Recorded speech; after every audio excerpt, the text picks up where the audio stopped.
Hello guys, कैसे हैं आप लोग। मैं हूं अमित तल्डा, आपका फ्रेंड फिलोसफर एंड गाइड। तो बहुत ही लेटेस्ट जो आया है नोटिफिकेशन कि सी ए सी एस और आई सी डब्ल्यू ए, ठीक है, जो सी एम ए कोर्स है उनको इक्विवेलेंट माना गया है पी जी के, मास्टर्स डिग्री के इक्विवेलेंट माना है for appearing in U G C NET. ठीक है, बहुत ही लिमिटेड रिकग्निशन है ये। ठीक है, जनरल रिकग्निशन नहीं है, फॉर एवरी हायर एजुकेशन नहीं है, सिर्फ यूजीसी का जो नेट एग्जाम होता है उसकी जो एलिजिबिलिटी होती है उसके लिए मास्टर्स डिग्री मतलब पीजी डिग्री लगती थी। और नॉर्मली सीए या सीएस या सीएमए ग्रेजुएशन तो कर लेते, पोस्ट ग्रेजुएशन काफ़ी लोग करते ही नहीं थे, और इस वजह से वो फिर अलग से पीजी उनको करना पड़ता था और वो फिर एनईटी एग्ज़ाम देते थे। तो ये सिर्फ उन लोगों के लिए रिलैक्सेशन है जो एनईटी करना चाहते हैं और बिकॉज ऑफ पीजी नहीं कर पा रहे थे, तो अब वो कर पाएंगे। जो भी सी ए सी एस या आई सी डब्ल्यू ए, जो भी जितने भी ये क्वालिफाइड प्रोफेशनल्स हैं या स्टूडेंट्स हैं, आगे चल के क्वालिफाई होंगे और फिर उनको नेट एग्जाम देनी है।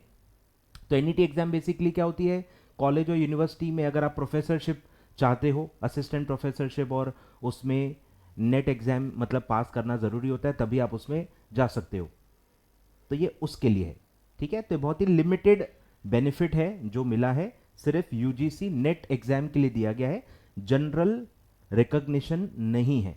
अगर आपको कुछ और करना है, ऑलरेडी आपको पता होगा कि पीएचडी के लिए भी ये आई थिंक तीनों कोर्स रिकॉग्नाइज्ड हैं। काफ़ी सारे यूनिवर्सिटी और कॉलेजेस के साथ इनका टाइप है जहां पे इनको इक्वलेंट टू पीजी माना जाता है और डायरेक्टली ये लोग पीएचडी परस्यू कर सकते हैं। इसकी भी list I think respective institutes की वेबसाइट पे ऑलरेडी अवेलेबल है।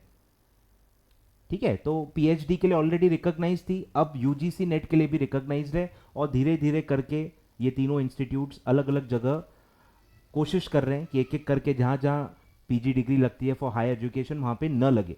तो दो बड़े जो हायर एजुकेशन होते हैं, जो लोग सी A C S C M A के बाद करते हैं, दैट इज पीएचडी और यूजीसी नेट, तो इन दोनों में तो बेनिफिट मिल चुका है और अब आपको ग्रेजुएशन या पोस्ट ग्रेजुएशन करने की जरूरत नहीं है। आप directly C A C S C M A के बाद डायरेक्टली यूजीसी नेट या पीएचडी के लिए प्रिपेयर कर सकते हो, अपियर कर सकते हो। ठीक है, तो बस ये क्लैरिफाई करना मैं चाहता हूँ कि ये सिर्फ यूजीसी नेट के लिए है, बाकी जो हायर एजुकेशंस होते हैं वहाँ अभी तक रिकॉग्निशन नहीं है। ठीक है, तो ये था आपका अपडेट। ठीक है, 15 मार्च आज ही आया है यूजीसी का ये नोटिफिकेशन है। ठीक है।